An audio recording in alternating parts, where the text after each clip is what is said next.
Sabes que por ahora otra vez para notar el centro, los dos no, tiene que sacar de cabeza ese modelo.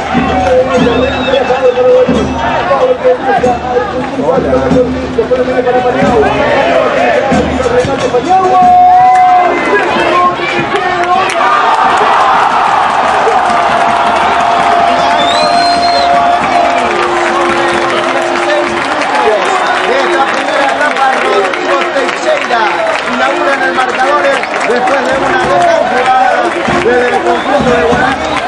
Un rebote del arquero, Teixeira estaba atento para definir y pone el primero. Guaraní 1, Fluminense 0.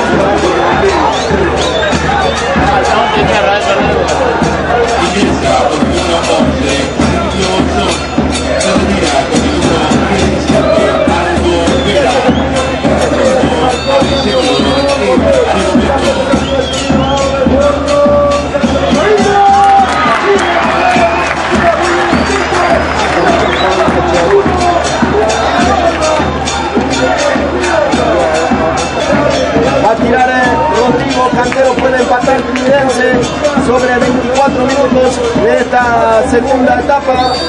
Va a tirar Rodrigo Cantero, se prepara, tiró.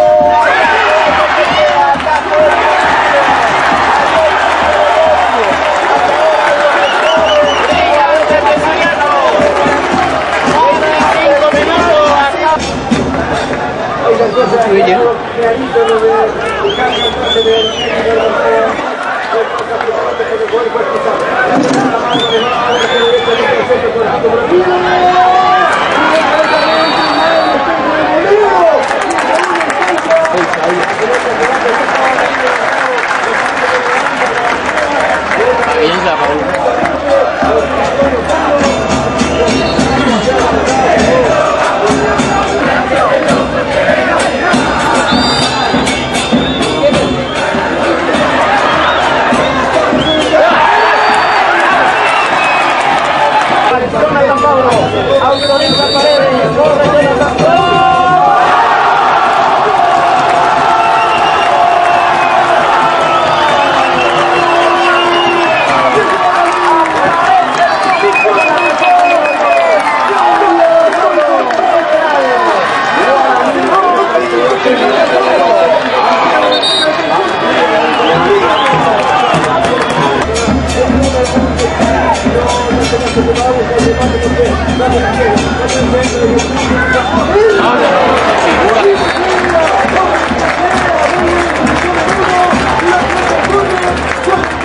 Eso.